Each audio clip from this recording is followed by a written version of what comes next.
With his old sweatpants, worn-out sneakers, and slow movements, he didn't seem to fit in with the bright, modern atmosphere of the gym. "Looks like this place is out of your budget, Grandpa," they joked. They forced him out. No one knew that this man wasn't older than their fathers. He had simply spent 20 more years fighting for his country. Welcome to True Human Stories. Before we begin this powerful tale of respect in honor and unforgettable revenge, drop a comment telling us which city you're watching from today. And if you believe stories like this should never be forgotten, hit the subscribe button to help keep them alive. It was exactly 6:30 a.m. in Phoenix, Arizona. Elite Fitness hadn't even opened its doors yet, but there was an old man standing outside the glass entrance. In his hand was an old gym bag. On his feet, a pair of 10-year-old Nike running shoes. On his body, a faded gray tracksuit. His hair was white, his walk was slow, and his posture slightly hunched. To anyone, he looked like just another retiree, maybe a grandpa who'd just come back from his morning walk, trying to get a little exercise for his health. When the young receptionist, Tyler, unlocked the door, he looked the man up and down. Under the LED lights of the modern gym, the man's clothes looked even more worn. Surrounded by shiny fitness machines, a sleek sound system, and motivational posters on the walls, he seemed completely out of place. "Day pass," the man said quietly.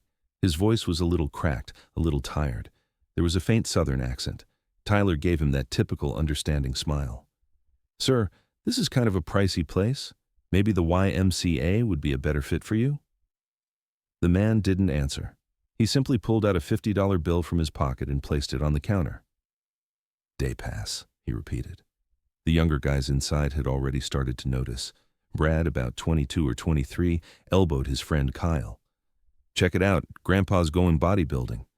Kyle snickered, 65 years old and aiming for Mr. Olympia. The man acted as if he hadn't heard any of it. He took a water bottle out of his bag, put it in a locker, and walked to his first machine, the leg press. He lowered the weight to the minimum, 90 pounds. When he tried his first rep, he ran out of breath. He stopped, waited a bit, and tried again. This time, his legs trembled. "Dude, seriously," Brad whispered into Kyle's ear. "He's gonna have a heart attack in here." On the other side, Connor, who was bench pressing, noticed too. "Somebody tell that guy he's in the wrong place." The man gave up on the leg press and moved to the treadmill. He started walking at a slow pace, but within a few minutes, he had to slow it down even more. That's when the gym owner, Marcus, walked in. He immediately noticed the situation and headed to the front desk. "Who's the old guy?" he asked Tyler. "He wanted a day pass, paid cash, so—" "I didn't say no." Marcus frowned. This man didn't fit the gym's customer profile at all. He wanted young, dynamic members who posted their workouts on Instagram. This man's presence didn't match the image he was trying to sell. He approached the old man. "Sir," he said politely but with a certain distance in his voice, "I'm sorry, but I don't think this place is a good fit for you." The man stopped the treadmill and looked at him. His eyes were tired but calm. "What's the problem?" "There's no problem, of course," Marcus replied, "but I could recommend some other places that might suit you better, like the community center gym or—" "I have money," the man said calmly. "I came here to work out." Marcus glanced around. All the customers were watching now. A few even had their phones out, looking like they were about to film something for TikTok. "Please understand," Marcus said, lowering his voice. "This gym caters to a younger clientele. There are places more suited for people your age." The man stayed silent for a moment, then nodded. "I understand." He gathered his bag, retrieved his things from the locker, and headed for the door. He didn't say a word as he left, just looked back at Marcus one last time. That look, it was as if he was making a mental note of something. The door closed, and a collective sigh of relief passed through the gym. "Thank God," Brad said. "I thought the guy was going to pass out in here." Kyle laughed. "Man, imagine posting that on TikTok. 65-year-old gym bro." Marcus felt relieved too. He thought he'd made the right call for customer satisfaction, but none of them knew that the old man, James Rodriguez, was actually only 58 years old. And that worn-out appearance came not from age, but from 22 years spent in Afghanistan, Iraq, and Africa. None of them knew those trembling hands weren't from old age, but from the shrapnel still lodged in his body. And none of them knew that what he did as he left, the way his eyes scanned and measured everything, was an old habit, mentally mapping every new place, exit points, security cameras, potential threats, the unshakable reflex of a former Army Ranger.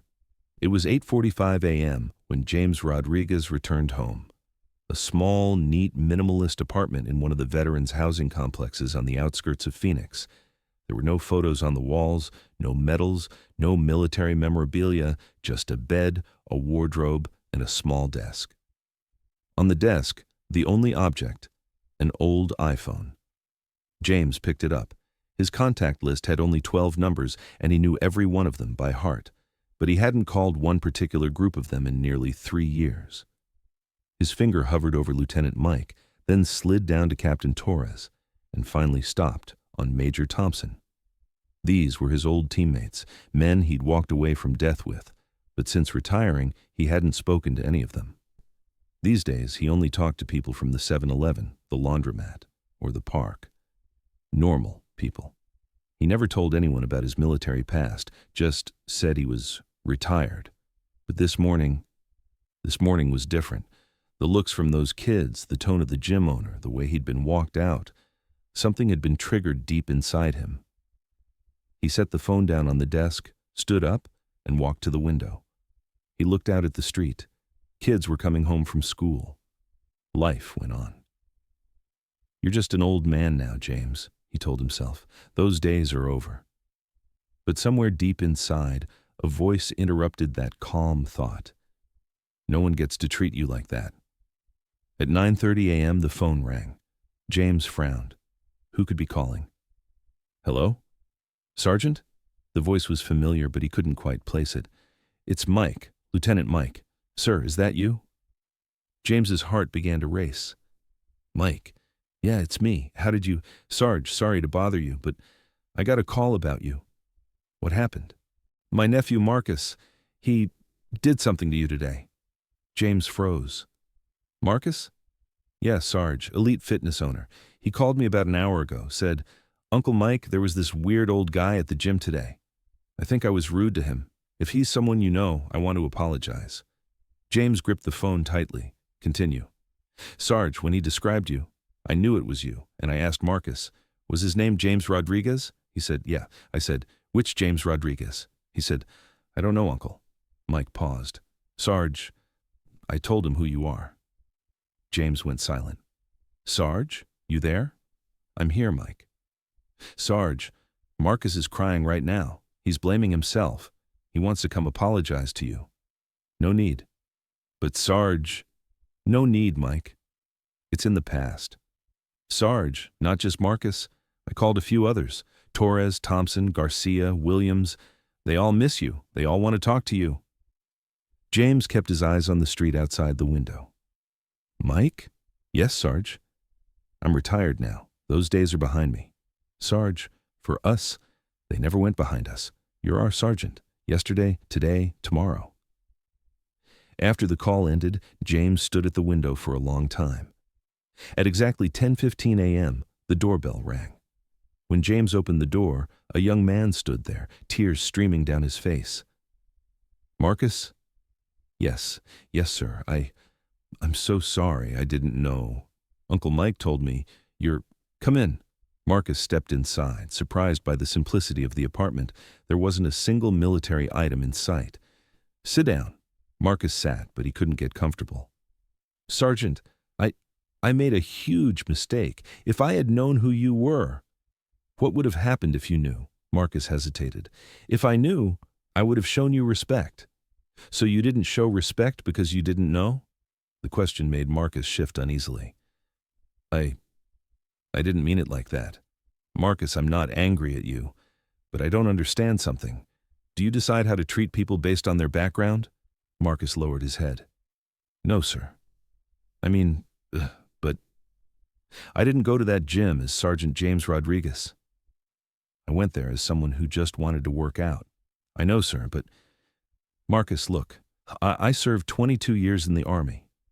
But that doesn't make me more valuable than other people. It just means I lived a different life. Marcus raised his head. But Sergeant, you fought for the country. Yes, I fought for the country. But you know, the janitor you pass on the street also works for this country. The cashier at the store, the bus driver, the teacher. James paused, glancing back at the window. Marcus, when I went to that gym, I just wanted to work out. I didn't hurt anyone. I just wanted respect. As a human being. Marcus's eyes welled up. I know, sir, and I made a huge mistake. James turned toward him. Marcus, you're not a bad person. But you need to learn something. Decide how you'll treat people before you know who they are. Oh, what do you mean, sir? Every person deserves respect. Old or young, rich or poor, veteran or civilian. Marcus nodded. You're right, sir. At that moment the phone rang again. James picked it up. Sarge? Mike? Sarge, we're outside. James walked to the window. Outside, 8 black pickup trucks were parked along the street. 3 or 4 men stepped out of each one. Camouflage pants, tactical vests, some wearing pieces of old uniforms. 32 men, all in their 40s and 50s. All of them knew James. Oh my God, Marcus muttered. James opened the door. Mike led the way, followed by Captain Torres, Major Thompson, Sergeant Garcia. They were calm, serious, purposeful. Marcus stood, but his legs trembled. Sarge, Mike said, we heard what happened. Boys, James said in a steady voice, everything is fine. No, sir, Torres replied, everything is not fine. Thompson stepped forward. Sarge, nobody disrespects our sergeant, nobody. James raised his hand. Guys, Marcus here already apologized. We're good. Are we, Sarge? Garcia asked. Because word is spreading, and people need to know. Marcus stepped forward, his voice shaking. Gentlemen, I made a terrible mistake. I didn't know. You didn't know what? Torres snapped. I didn't know he was... He was what? Thompson asked sharply. Marcus couldn't answer. Mike stepped forward. Son, the problem isn't that you didn't know he was a war hero. The problem is you treated an old man with disrespect. Uncle Mike's right, Garcia said. Our Sarge taught us something in Afghanistan. You judge a man by his character, not by his appearance. James stepped in. Guys, enough. Marcus learned his lesson. But Thompson kept going. Sarge, you know what we're going to do? What? We're going to that gym. No, James said firmly. You're not. Sarge, I said no. This ends here. But Mike smiled. Sarge, with all due respect, we're not going there to cause trouble. Then why? We're going there to work out. James frowned. What? Torres explained. Sarge, we all need exercise. We're getting old, and that gym looks nice. Garcia added, yeah, I heard they have good equipment. Thompson said, and we all have money. We can afford memberships. Mike. Group membership, Sarge. All 33 of us. Marcus's jaw dropped. 33? Yeah, Mike said. 32 of us, and plus our sergeant. James realized what they were doing. Guys, Sarge, Torres said, we're not going to threaten anyone. We're not going to fight anyone. We're just going to work out. Together, Garcia added. Every day, said Thompson. At the same time, Mike finished. Marcus swallowed hard. Gentlemen, you're all welcome. But what? Torres asked. The gym. It's not that big. 33 people at the same time. Mike grinned. Oh, we don't all work out at the same time. We work in shifts. Shifts? Yeah, first shift, 6 to 8 a.m., second shift, 8 to 10 a.m., third shift, 10 to noon. Thompson added, rotating schedule, so there's always someone there. Garcia. Always someone to keep an eye on things. Marcus didn't know what to say anymore. James realized he needed to get control of the situation. Guys, I appreciate what you're doing, but I can handle this myself. We know you can, Sarge, Mike said, But we're not doing this for you. What do you mean? Torres explained. Sarge, we're doing this for us. We miss working out together, Garcia. We miss being a team, Thompson. We miss having a purpose, Mike. And we miss our sergeant. James looked at them silently. These men, they weren't just former soldiers. They were family. Okay, he said finally, but rules. Yes, sir, they all replied in unison. Rule 1, no intimidation. Copy that. Rule 2, no special treatment. Understood. Rule 3, we pay like everyone else. Of course. Rule 4, we act like gentlemen. Always do, Sarge. James turned to Marcus. Marcus, are you okay with this? Marcus nodded quickly. Yes, sir, absolutely. You're all welcome any time. Good. James turned back to his men. When do we start? Mike smiled. How about tomorrow, 0600? 0600 it is. The next morning at 5:45 a.m., 33 men stood outside Elite Fitness, silent, orderly in formation. When Tyler arrived for his morning shift, he froze at the sight. Good morning, James said calmly. Good morning, sir. We're here for our workout. Tyler opened the door and let them in. 33 men walked in silently. No noise, no pushing. Everyone went straight to where they belonged. Because the night before, Mike had organized everything. Who would use which machine? Who would shower at what time? Who would use which locker? Military precision. By 6:30, when the gym opened for regular members, there were already 11 men training inside. Quiet, orderly, professional. The first to arrive were Brad and Kyle. They stepped inside and froze. Who were these guys? Why did they all stand the same way? Why wasn't anyone talking? Brad finally gathered the courage to approach. Excuse me, are you guys new here? Garcia turned to him and smiled. Yeah, we just joined yesterday. Oh, cool, I'm Brad. I'm Garcia. Nice to meet you. Kyle was curious. Are you guys like a team or something? Torres answered. You could say that. We used to work together. What kind of work? Government work. Brad and Kyle didn't ask more questions, but they knew these men were different. Discipline, respect, silence. At 7 o'clock, James walked in. Same old sweatpants, same worn-out shoes. But this time, no one looked at him funny. Because 11 men around him were watching his every move. James walked over to the leg press machine, set the weight to 90 pounds. As he started his first set, Garcia walked over. Sarge, you need a spotter. I'm good, Garcia. Copy that. But Garcia didn't leave. He just stayed close, ready to help. When James started his second set, Torres approached. Sarge, water? Thanks, Torres. Torres handed him the water and stepped back. During the third set, Thompson appeared. Sarge, everything all right? All good, Thompson. Other gym-goers watching this exchange were confused. Who was this old man? And why was everyone calling him Sarge?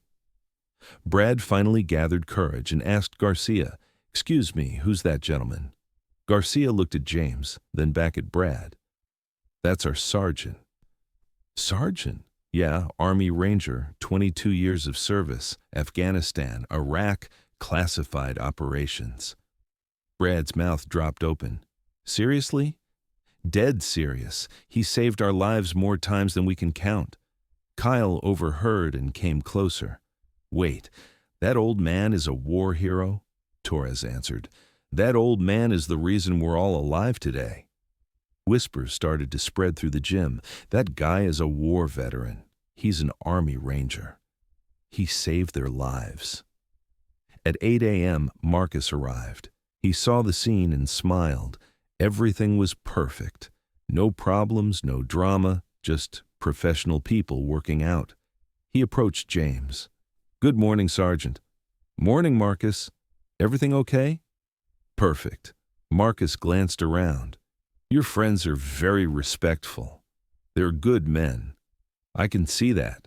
James finished his workout, grabbed his towel, and on his way out turned to Marcus. Marcus? Yes, sir? Thank you. For what, sir? For treating us right. Marcus smiled. Thank you for giving me a second chance. From that day on, everything changed at Elite Fitness, but not for the worse, for the better. The gym's atmosphere became more respectful. The young people made less noise, treated the equipment more carefully, and showed more respect to each other. Because there were always 10 to 12 veterans around, silent, respectful, but always present. And James no longer came just to exercise. He came to spend time with his friends. This story isn't just about disrespect. It's about second chances, true brotherhood, and human dignity. James Rodriguez wasn't just a war hero.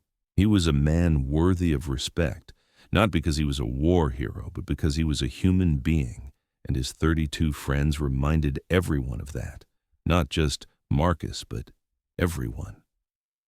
Now I ask you, have you ever known someone like that? Someone who lives quietly, asks for nothing, but deserves everything?